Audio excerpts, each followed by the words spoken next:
네, 뭐 대다수 저를 아시겠지만 오늘 생전 처음 저를 보시는 분이 계실 것 같아서 제 소개를 하겠습니다. 저는 한남제일교회 담임 목사로 섬기고 있는 권혁규 목사라고 합니다. 저희는 이제 가정에 4살짜리 딸이 한 명 있는데 예, 제 딸의 특징은 말을 잘 안 듣는 편입니다. 제가 물론 가장 사랑하고 정말 볼 때마다 이게 때로는 울컥 할 정도로 이게 감동이 되는 아이이긴 한데 느끼는 바가 뭐냐면 미래에 대한 고민이 전혀 없는 아이 같아요. 내일에 대한 준비가 전혀 없어요. 한 예를 들면 저희 아이가 가장 안 되는 게 잠을 일찍 안 잡니다. 뭐 다른 아이들도 그런 아이들이 있겠지만 정말 잠을 안 자요. 물론 잠을 안 자게 뭐 제가 원하는 대로 해줄 수 있겠지만 하면 다음 날 어린이집 등원에 문제가 생기더라고요. 그리고 아마 저희 딸이 원하는 것처럼 마음껏 놀아라 이렇게 했으면 제 아이가 분명히 몸에 병이 생길 게 분명한 것 같아요. 그래서 저랑 또 제 아내는 저희 딸이 원하는 게 뭔지 알고 있지만 저희 딸을 사랑하는 마음으로 계속해서 하여튼 협박도 하고 야단도 치고 때로는 구슬리기도 하고 모든 방법을 다 동원해서 최대한 일찍 자게 하려고 하는데 다시 말씀드리지만 말을 잘 안 듣는 편이라 미래에 대한 준비가 전혀 없는 아이 같아요. 근데 우리 성도님들 어떠십니까? 여기 오신 우리 VIP 분들 아마 오늘 약속 잡으시고 또 이렇게 오실 때에 새벽 내내 나는 오늘 마음껏 놀아야 되겠다 이렇게 하고 오신 분 아마 안 계실 것 같아요. 이제 약속이 있으니 오전에 약속이 있으니까 그래도 이제 잠자는 시간 적절하게 조율하시고 아마 성도님들도 이 주일 예배를 준비하면서 그렇게 내일을 준비하는 아주 지혜로운 분들로 다 이 자리에 오신 것 같습니다. 오늘 이 자리에 오신 분들이 그래서 참 다행인 게 뭐냐면 미래를 준비하는 지혜가 저희 딸보다는 최소한 저희 딸보다는 다 있으신 분들 같아요. 그래서 오늘 제가 우리 그 VIP 분들과 또 우리 그 오신 성도님들께 함께 좀 나누고 싶은 게 뭐냐 하면 미래를 준비하는 지혜로운 사람들은 인생을 살아갈 때에 그냥 살지 않고 다음에 어떤 일이 있을까를 좀 생각하고 준비를 하시더라고요. 그래서 학생들은 시험이 다가오면 미련한 아이들은 시험 준비 안 하고 있다가 당일날 그냥 망하고 그리고 좀 지혜로운 아이들은 시험이 다가오면 준비를 합니다. 그래서 미래를 준비하는 지혜가 있는 사람들이 성숙한 사람이고 철든 사람인데 나중에 장년이 되면 그 준비하는 단계들이 또 다음 단계 준비하다가 보면 대다수 성년이 되고 장년이 되면 어떤 미래를 준비하려고 하냐면 보면 노후 대책을 준비하는 것 같아요. 나중에 건강이 예전 같지 않고 또 취업의 현장이 예전 같지 않은 그 시기가 올 걸 미리 알고 그냥 흥청망청 막 노는 것이 아니라 할 수 있는 한 그걸 준비하거나 아니면 하다못해 그걸 준비해야 되지 않나라고 고민하는 사람들이 바로 성숙한 철든 사람들이고 이 자리에 계신 오늘 오신 여러분들의 삶이 바로 그러한 것 같습니다. 저는 오늘 여러분들이 미래를 준비할 수 있는 지혜가 있기 때문에 충분히 그런 지혜가 있기 때문에 참 다행이라고 생각하는 이유가요. 왜냐하면 저는 오늘 노후 대책보다 더 중요한 이야기를 하겠는데 그 뭐냐 하면 바로 사후 대책입니다. 좀 불편한 얘기가 될 수 있겠습니다만 인간에게 피할 수 없는 진리가 하나 있는데 그것은 한 번은 죽음을 경험하게 된다는 사실입니다. 진시황제 잘 아시죠? 권력과 부와 할 수 있는 모든 것을 동원해서 자기에게 다가오고 있는 이 죽음이 너무 두려웠던 나머지 피하고 싶었습니다만 우리가 다 아는 것처럼 세상 떠났습니다. 그 외에도 다 마찬가지예요. 많은 갑부들, 많은 권력가들이 그 뒤에도 자신의 다가오는 그 죽음들을 피하고 싶어 했어요. 거부하고 싶어 했지만 모두가 그 죽음의 현장을 떠날 수 없었습니다. 우리도 마찬가지입니다.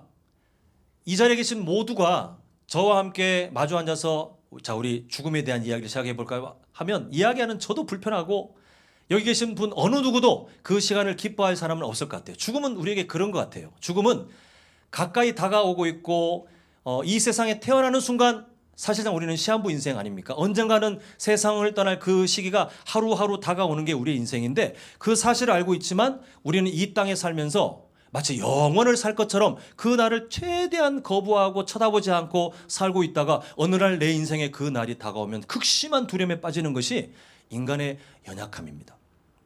근데 성경은 이 죽음 이후에 대해서 어떤 말을 하고 있냐면 오늘 설교 제목을 제가 그렇게 잡아봤는데 and or end 해서 죽음은 끝이 아니라 또 다른 다음 단계가 있더라는 거예요. 어떤 사람들은 죽음이 끝이라고 생각합니다. 그냥 소멸. 왜냐하면 그 사람들은 죽음 이후를 경험해보지 못했기 때문에 이 세상에서 사라진다 그것만 기억하고 있어요.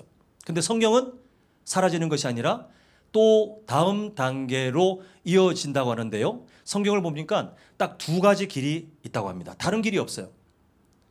어떤 종교는 다시 환생, 다시 태어날 수 있다. 우리에게는 다시 윤회 사상에 의해서 다시 어떤 인생이 주어질 것처럼 가르치기도 하지만 성경은 단호하게 아니다. 다만 두 가지 갈림길이 나눠지는데 그 전에 살아생전에 어떤 삶을 살았는지 그 어떤 일 때문에 그 두 가지 길 중 하나를 반드시 가게 되어 있더라고 말씀은 우리에게 증거하고 있습니다. 또 불편한 얘기겠습니다. 또 하나의 그 두 가지 길 중에 하나가 뭐냐 하면 첫 번째는 영원한 벌이 기다리고 있는 다음 단계예요. 이것은 죄에 대한 대가, 죄를 지었기 때문에 그 대가를 당연히 치르는 것이라고 성경은 말씀하고 있는데 죄라고 하면 우리는 빨리 머릿속에 딱 계산이 되기를 법률적인 죄를 안 지은 내가 왜 죄인이냐라고 생각합니다. 그런데 이거는 이해하고 들으십시오. 성경에서 말씀하는 바를 이제 설명드리기는 하나님께서 세상을 만드셨습니다. 그리고 인간을 창조하시고 그 인간이 원래 죄를 짓고 난 다음에 원래 우리의 감정으로는 그냥 다 폐기 처분해야 되잖아요. 근데 하나님께서는 인간 세상 가운데 하나님이 계획하신 구원을 이루게 하시기 위해서 인류 역사가 망하지 않고 계속 진행되도록 하셨어요. 성경 그렇게 말씀하고 있습니다. 그런데 하나님과 인간 사이의 관계를 보면 원래는 창조주 그리고 피조물 이 관계 속에 피조물이 창조주이신 하나님을 인정해야 됩니다. 하나님께서 나를 만드셨군요. 하나님께서 이 세상에 해와 달 그리고 내가 지금 누리고 있는 공기와 마실 수 있는 물 이런 것들을 마련하셨군요. 그 하나님을 인정하는 것이 피조물의 마땅한 모습이다라고 성경은 그렇게 말씀하고 있어요. 근데 대다수 사람들의 삶의 모습이 뭐냐면 태어날 때부터 이게 죄송한 표현인데요. 하나님을 무시하며 살아갑니다. 없는 것처럼 생각합니다. 누군가를 통해서 하나님이란 분이 계시는데 싫어. 그 가짜 거부합니다. 왜냐하면 그게 당연한 것처럼 우리는 그렇게 죄로 오염됐다라고 성경은 말씀하고 있어요. 그래서 우리가 나중에 언젠가는 죽음을 맞이하게 되잖아요. 근데 죽음이 끝난 다음에 그 죽음을 맞이하게 된 다음에 우리가 우리의 삶 가운데 남는 것은 하나님을 무시하고 있는 삶밖에 남지 않아요. 세상 모든 사람들에게 추앙을 받을 만큼 칭찬을 받을 만큼 정말 착하고 선한 삶을 살아오셨다 할지라도 죄송하지만 그 삶의 마지막 마침표는 하나님을 무시한 사람으로 우리는 죽음 다음 단계를 바라보게 됩니다. 그래서 그 절망적인 상황에 대해서 성경은 이렇게 말씀하고 있는데요. 제가 성경 한 구절을 보여드립니다. 제가 한번 읽어보겠습니다. 모든 사람이 죄를 범하였음에가 바로 이 내용이에요. 그냥 이 내용을 그런 사전 지식 없이 보면 내가 뭔 죄를 졌는데? 기분 나빠져요. 근데 이 궁극적인 창조주와 피조물과의 관계를 약간만 이해하시면 성경이 말씀하고 있는 죄가 어떤 법률적이거나 아니면 도의적인 그런 잘못이 아니라 하나님을 아예 없는 것처럼 무시하고 살아갔던 그 삶을 말하는데 모든 사람이 죄를 범했답니다. 그래서 그 결과가 뭐냐면 하나님의 영광에 이르지 못하더니 하나님의 영광과 반대되는 삶은 항상 좋지 않았거든요. 그 삶에 도달하지 못했다. 그래서 이 근본적인 죄의 문제가 해결되지 않고 삶이 끝나면 영원한 벌이 기다리는 길로 갈 수밖에 없습니다. 성경은 또 다른 길을 하나 말씀하고 있어요. 그 길은 뭐냐면 영원한 생명이 있는 길인데 그 생명이 있는 길은 아까 전에 말씀드린 길과 반대로 근본적인 이 죄의 문제가 아예 해결되어서 다시는 이 죄에 대한 대가를 지불하지 않도록 완전히 깨끗해진 삶으로 우리는 죽음을 맞이하게 되는데 그때 하나님의 약속이 뭐냐면 정말 우리가 가보지 못했지만 또 성경에 많은 정보가 없지만 정말 너무나도 좋은 천국에서 영원히 살 수 있는 그 다음 단계가 약속되어 있다라고 성경은 말씀하고 있더라고요. 자, 오늘 우리가 본문을 보았습니다. 우리가 그 학생이 참 읽어줬는데 아주 또박또박 잘 읽어줬는데요. 3절을 보면 하나님이 그들과 함께 계시리니 라고 말합니다. 하나님이 그들 이 근본적인 죄의 문제가 해결된 사람들과 함께 계시는데 그 다음에 오늘 꼭 말씀드리고 싶은 게 뭐냐 하면 그 다음 4절이에요. 자, 우리 한번 성경 보셔도 되고 화면을 보셔도 되는데 좀 불편하지 않으시면 이 내용을 한번 제가 좀 진지하게 말씀드리기 위해서 같이 읽자고 하는 거니까 그렇게 이해하시고요. 우리 한번 같이 읽어보겠습니다. 자, 시작.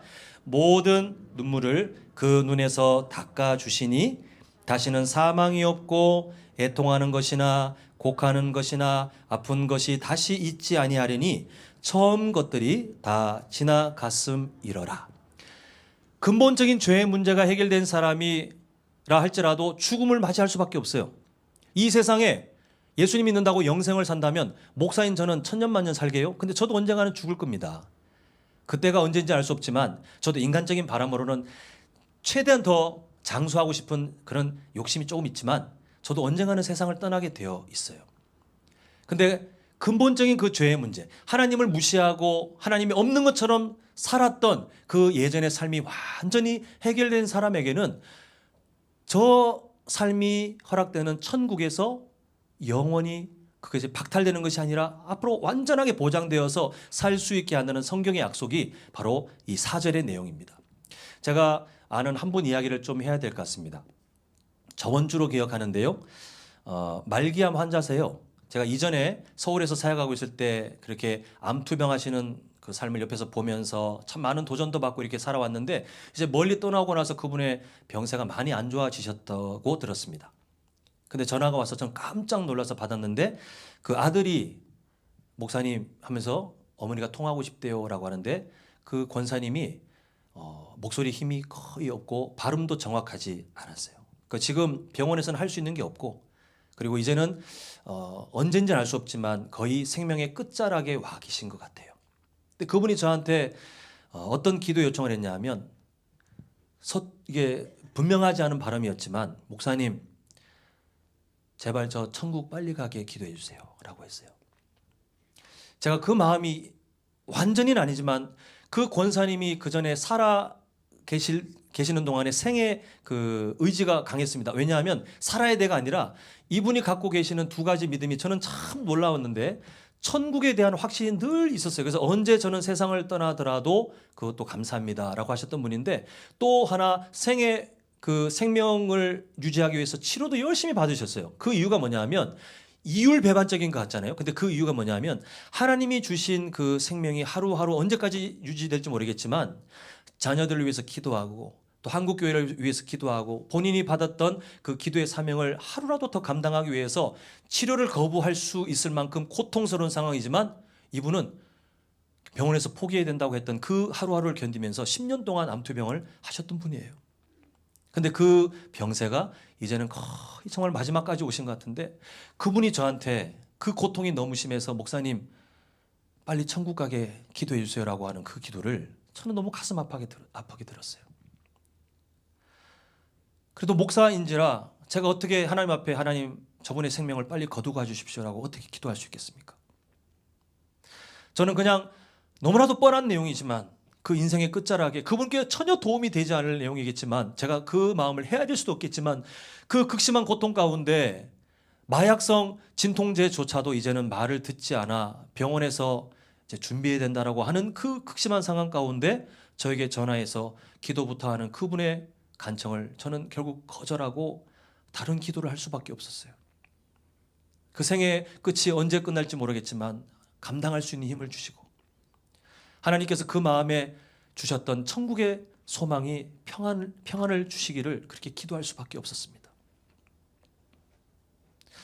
여러분 저는 그분과 통화하면서 오늘 여러분께 이 얘기를 왜 하냐면 그분과 통화가 끝나고 정말 가슴이 아픔과 동시에 또 하나 다른 완전히 반대되는 것을 깨달았는데 그게 뭐냐면 그분이 지혜롭게 미래에 대한 준비를 그 사후 대책을 이미 다 마련하셨어요. 제가 기도하고 난 다음에 되게 힘들게 저랑 통화를 하긴 하셨지만 이분께서 갖고 계셨던 그 소망이 뭐냐 하면 그냥 고통을 빨리 끊게 해주세요. 안락사 이런 느낌이 아니라 이분은 과거에도 그러셨고 지금도 그랬지만 천국에 대한 소망이 분명해요. 제가 목사로 뭐 그렇게 긴 시간을 살아온 것은 아닙니다만 정말 많은 분들의 죽음을 봐왔습니다. 근데 어떤 분들은 죽음에 대한 극심한 두려움에 정말 마지막 인생의 끝이 막 처절하게 보일 정도로 괴로워하고 두려워하다가 세상 떠나는 분을 봤어요. 근데 어떤 분들은 아까 말씀드린 그 권사님의 삶처럼 인생의 끝이 거의 다가왔고 이제는 병원에서 임종하실 것 같습니다 하고 할 때 의식이 있는 그 짧은 순간에 그때 있잖아요. 정말 목사인 제가 너무너무 부럽고 닮고 싶을 정도로 한없이 맑은 표정으로 목사님 저 천국 갑니다. 이렇게 마음의 준비를 하고 계신 분들을 또 많이 봤어요. 그 두 분의 딱 차이가 있는데 앞에 두려워하는 분들은 늘 믿음이 연약했던 분들이에요. 천국에 대한 확신이 없었어요. 하나님께서 약속하신 말씀이 있었지만 그 확신이 없었어요. 그런데 금방 말씀드린 권사님과 또 그 외에 여러 보았던 저의 믿음의 선배님들이죠. 그분들은 천국에 대한 확신이 있어서 전혀 두려움 없이 아까 전에 우리가 보았던 저 말씀 아닙니까? 내가 이 세상에 이제 곧 떠나는데 내가 갈 곳은 모든 눈물을 하나님께서 내 눈에서 닦아주시고 사망을 두려워하는 것이 인간의 본능이나 이제 다시는 천국에서 사망이 없고 애통하는 우리의 삶의 여러 수고들을 하고 오시지 않았습니까? 앞으로 우리가 또 많은 수고들을 하며 살겠지만 그 가슴 아팠던 애통하는 것들 내가 어찌할 수 없는 그 불가항력적인 그런 일들조차도 이제는 없어요. 곡하는 것도 없어요. 아픈 것도 다시 잊지 않은 정말 가장 좋은 하나님의 은혜를 누리며 영원히 살 수 있는 그 나라, 그 천국을 확신하는 분들의 마지막 모습은 정말 아름답고 정말 평안하였습니다. 여러분, 저는 오늘 여러분들에게 겁주기 위해서 이 말씀을 드리는 것도 아니고 제가 오늘 이 말씀을 드려서 저에게 개인적인 이득이 있을 게 하나도 없잖아요. 그저 저는 말씀이 또 제가 경험한 그리고 체험한 그 일들 가운데 여러분에게 변치 않는 그 진리를 함께 전하면서 하나님의 마음을 좀 말씀드리고 싶은데요. 그래서 저는 이 권사님의 이야기를 말씀드리면서 여러분께 다시 한번 말씀드리고 싶은 게 뭐냐면 우리는 이미 다행스럽게도 미래를 준비할 수 있는 지혜가 있더라는 것입니다. 만약 여러분이 제 4살짜리 딸처럼 내일도 없고 미래도 없이 그냥 오늘이 좋다 막 이렇게 사는 분들이라면 저는 이걸 어떻게 전해야 될지 참 막막했을 것 같아요. 그런데 여러분들은 오늘 이 약속을 기억하시고 약속을 지키기 위해서 미리 모든 일정들을 빼시고 또 이 자리를 위해서 아마 단정하게 씻고 옷을 준비해서 이 자리에 오신 것 같아요. 다가오는 약속의 때 그 미래를 잘 준비하는 지혜가 있는데 우리 인생에 정말 미래를 잘 준비하는 지혜는 노후 대책도 아니고요. 우리 죽음 이후에 반드시 이어지게 되는 그 다음 단계를 우리가 잘 준비하는 사후 대책이 마련되는 게 정말 지혜로운 사람의 모습입니다. 아까도 말씀드렸지만 우리는 반드시 죽게 되어 있어요. 우리는 모두 한 번은 죽음을 경험하게 되어 있습니다. 그때 우리가 살아왔던 삶이 다 다르실 텐데 그때 우리가 천국 문 앞에 섰을 때에 하나님께서 우리에게 물으시기를 나의 천국에 들어올 자격이 너에게 있느냐라고 질문하신다면 만약 그 자격을 우리에게 묻는다면 우리는 뭐라고 대답해야 될까요? 제가 돈이 많습니다. 어떻게 살 수 없습니까? 제가 공부를 많이 했는데 어떻게 얻을 수 없습니까? 제가 매력도 많았고요. 제 세상의 사람들한테 착하다고 칭찬도 받았는데 그걸로 안 되겠습니까? 우리는 수많은 방법들로 이 자격을 얻을 수 있을 거라 막연하게 상상하실지 모르겠지만 죄송하게도 그 어떤 것도 도움이 되지 않습니다. 왜냐하면 처음에 말씀드렸던 그 근본적인 죄 때문에 그래요. 살아오며 하나님이 아예 없는 것처럼 창조주이신 하나님을 무시하며 자기도 모르게 살아왔던 그 죄는 돈으로도 씻을 수 없고 내가 가진 학력과 명예와 사람들이 나에게 칭찬했던 그 인품으로도 절대 해결될 수 없기 때문에 우리는 그것으로는 어떤 자격도 얻을 수 없어요. 결국 안타깝게 영원한 벌이 있는 그 길을 갈 수밖에 없어요. 근데 아까 전에 말씀드린 그 권사님 같이 믿음의 확신을 가지고 그 구원의 확신을 가지고 천국 소망을 가지셨던 그분은 하나님께서 똑같이 질문하신다 할지라도 너 나의 나라에 천국에 들어올 자격이 있느냐? 그분은 당당하게 대답할 수 있을 겁니다. 하나님, 저는 성경에서 약속한 하나님의 약속을 믿고 있습니다. 당당하게 말씀하실 수 있을 것 같아요. 오늘 제가 몇 가지 말씀을 좀 드리고 싶은 게 있는데요.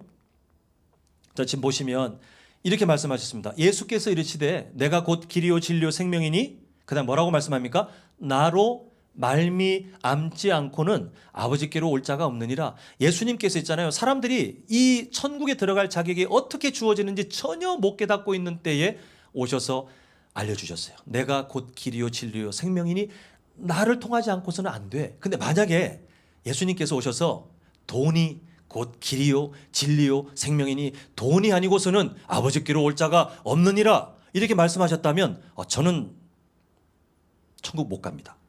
저는 수중에 별로 돈이 없어요. 제 명의로 된 집도 없고 땅 한 평도 없는 사람이에요.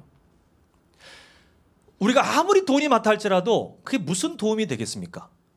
근데 하나님께서는 천국에 들어갈 자격을 얻는 데에 우리가 평생 살아가면서 아무리 노력해도 못 얻는 것들이 있잖아요. 우리가 아무리 돈을 벌려고 해도 참 인생 뜻대로 되지 않습니다. 우리가 아무리 자녀들에게 좀 공부 열심히 시켜서 그 자녀들이 좀 성적 잘 나오길 바라지만 잘 안 되시죠, 그죠? 그 뜻대로 되는 게 없어요. 참 어렵습니다. 뭔가를 얻는 것이 참 어려워요. 근데 하나님께서는 이 천국에 들어갈 수 있는 자격을 너무 어렵게 두시는 것이 아니라 너무 쉽게 두셨습니다. 이 말씀을 한번 같이 읽어보겠습니다. 자, 시작. 영접하는 자, 곧 그 이름을 믿는 자들에게는 하나님의 자녀가 되는 권세를 주셨으니. 노후 준비하는데 돈 많이 들지 않습니까? 정말 돈이 많이 들어요. 국가에서 도와줘도 턱없이 부족할 정도로 노후 준비를 하는데 돈이 많이 듭니다. 그런데 참 다행스럽게도 사후 준비, 더 중요한 미래를 준비할 때는 한 푼도 필요 없어요.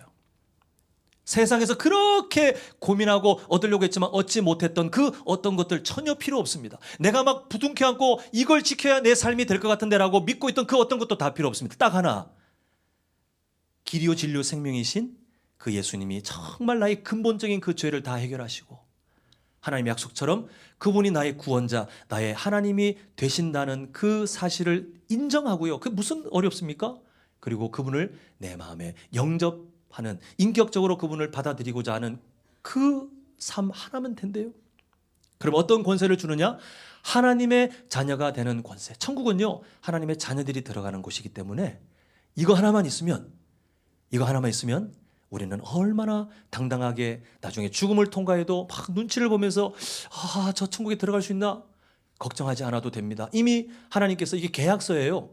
하나님께서 아예 계약서를 작성하시기를 내 아들을 너희들이 믿기만 하면, 영접하기만 하면 너희들에게 이렇게 막강한 자격, 그 권세를 주겠노라. 이렇게 약속하신 것이 바로 이 말씀이에요. 그래서 우리는 별것 없어요. 너무 쉬워서 말이 안 될 정도로 예수님을 나의 구주로, 나의 구원자로 인정하고 영접하고자 하는 그 마음의 출발만 우리가 감당하면 우리는 오늘 본문에서 말했던 우리의 모든 삶 가운데 수고가 있고 눈물이 있고 아픔이 있고 또 죽음의 그 고통들이 다가오는 것이 우리의 인생이지만, 그러나 그 모든 것들이 다 의미 없이 가장 좋은 모습으로, 그리고 영원히 가장 최고의 삶을 누릴 수 있는 저 천국의 삶이 우리에게 주어진다라고 성경은 약속하고 있습니다. 저는 이제 말씀을 맺을까 합니다. 오늘 기존에 우리 한남제일교회 성도님들은 뭐 이게 말씀드린 거 다 마음에 아멘으로 갖고 계신 분들로 믿습니다. 오늘 근데 정말 저는 여러분들이 와주신 게 사실 좀 말이 안 되는 것 같아요. 왜 오셨죠? 제가 만약에 예수님 안 믿는 사람인데 제 아는 사람이 야 교회 가자, 저는 절대 안 갑니다. 저는 정말 거부할 것 같아요. 가서 무슨 이득이 있겠습니까? 와서 재미없는 노래 몇 곡 들어요. 또 재미없는 설교라고 지금 계속 듣고 있어요. 앉아있는데 이게 무슨 세상적인 이득이 있겠습니까? 그런데 지금 와 계신 게 저는 여기 큰절하고 싶을 정도로 너무 감사해요. 오늘 여러분들 초청하신 분이 어떤 관계인지는 좀 다양하시니까 잘 모르겠습니다만 제가 분명히 대신 말씀드릴 수 있는 게 뭐냐 하면, 오늘 여러분들을 미리 막 연락하고 약속을 잡고 또 몇 번을 부탁하고 해서 오늘 이 자리에 있도록 초청하신 그 분들은요, 한 가지 마음이에요. 그 뭐냐 하면 그게 미래에 대한 준비를 함께 잘 준비해서 정말 저 말씀에서 약속하고 있는 저 좋은 천국에 함께 있기를 바라는 그 간절한 소망 딱 하나예요. 오신다고 해서 저분들에게 무슨 금전적인 이득이 있겠습니까? 우리 교회가 무슨 다단계처럼 오셨다고 해서 뭐 사람마다 뭐 계산해 가지고 직분을 올려줄게요, 뭐 해줄게요. 아무것도 없어요. 아무것도 없어요. 저분들은 그 소망 하나밖에 없어요. 그리고요, 여러분들 잘 모르시겠지만 저희들 사실 우리 오늘 오신 분들 이름을 잘 몰라도 이미 연초부터 함께 기도했습니다. 여러분들을 위해서 함께 이미 한 12개월 개월 됐네요. 거의 10개월 넘는 시간을 함께 기도했습니다. 우리 성도님들께서 얼굴도 잘 모르고 이름도 잘 모르는 그분들을 위해서 왜 기도하셨을까요? 똑같은 마음이에요. 지금 사는 모습은 다 다르지만 나중에 미래에 대한 대책을 잘 준비해서 사후 대책을 잘 준비해서 우리가 천국에서 함께 만났으면 하는 그 마음으로 함께 기도했습니다. 지금 권혁규 목사가 여러분 보시면 아시겠지만 제가 달변입니까? 저는 타고나기를 달변이 아니에요. 성격도 내성적인데 왜 하나님이 저를 목사시켜가지고 지금 너무 긴장되고 막 마음이 막 어려워요. 근데 제가 막 미리 말씀을 준비하고 어떻게 전해야 될까 고민하고 그래도 서툴잖아요. 그죠? 이게 서툴면서도 지금 여러분들께 꼭 뭔가를 전하기 위해서 이렇게 막 힘을 다하고 있는 이유가 뭐냐 하면 똑같습니다. 우리가 사는 모습 다 다르고 언제 우리가 죽음을 맞이할지 때는 다 정해져 있지 않지만 그러나 나중에 말씀이 약속하고 있는 저 아름다운 천국에서 우리 좀 다 같이 만났으면 좋겠어요. 그 소망 하나로 여러분들 초청하신 분, 함께 기도하신 성도님들, 오늘 말씀을 전하는 제가 그 같은 꿈을 가지고 오늘 여러분들을 마주하고 있는데 혹시라도 표현에 서툰 모습이 있다면 용서하시고 하나님께서 하신 말씀은 분명합니다. 정말 우리의 사후, 죽음 이후에는 두 가지 길밖에 없는데 우리 미리 지혜롭게 잘 준비하셔서 노후 대책보다 더 중요한 사후 대책에서 아주 지혜롭게 그 길들을 준비하시는, 그래서 장차 저 아름다운 천국에서 우리가 함께 반갑게 만나서 목사님 그때 그 목사님이구나, 그때 오셨던 분이군요, 우리가 반갑게 만날 수 있는 정말 그 아름다운 역사가 반드시 있기를 간절히 소망합니다.